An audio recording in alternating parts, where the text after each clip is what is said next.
Welcome back to Everyday South Texan. Today we're gonna wash off the patio here. It's pretty dirty. Dogs. We're gonna get rid of all this dirt here. So I've got the Greenworks 2000 psi, 1.2 gallons per minute, and it's an electric unit. Bought it about 2 years ago, and it pairs really well with this Ryobi pressure washer. Surface cleaner. This is my second one I bought. The first one I bought, there's a washer underneath here, a nylon washer, and it screwed up, it fouled up, and it wouldn't allow this to spin.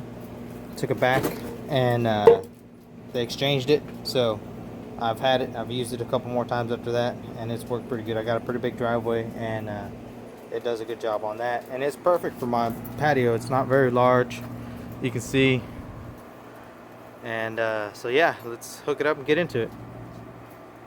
Hang in there. Alright guys, I've just got the nozzle hooked up right now. I'm just gonna blow the leaves off with the pressure of the water, and then we're gonna get going. Hang in there.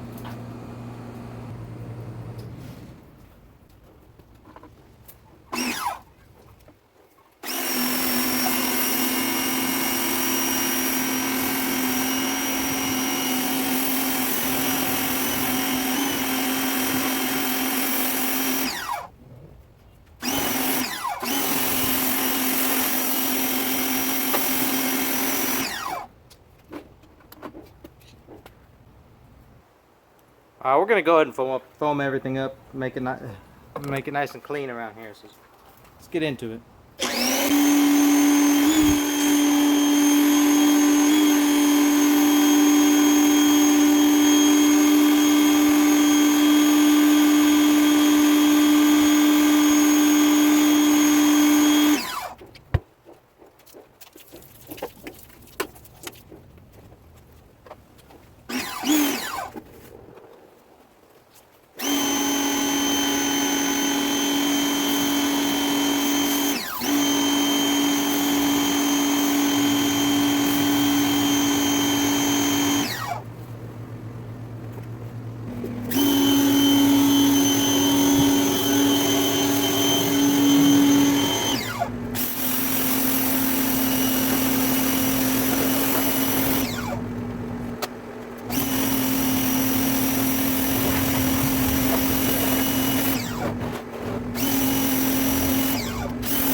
Alright guys, so you can see how good of a job that little surface cleaner does. And if you don't have a whole lot of concrete, an electric pressure washer and that surface cleaner will knock out the jobs a whole lot easier than if you're just using the wand. So let's finish this up.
Alright guys, you can see that didn't take too long at all. I think it took like a total of 40 minutes for this whole area. And you can see the concrete starting to dry there in the middle. We've got some, I guess, some rust stains over here. They've been here since I moved in. I may try to get them out later, but I really don't care. They don't bother me too much. And these guys over here are getting a little bit restless to have their home put back together. They're starting wrestling over there. So we're gonna get it put back together. I'm gonna wash out their kennels and get them nice and clean. But yeah, it's been Everyday South Texan. Later.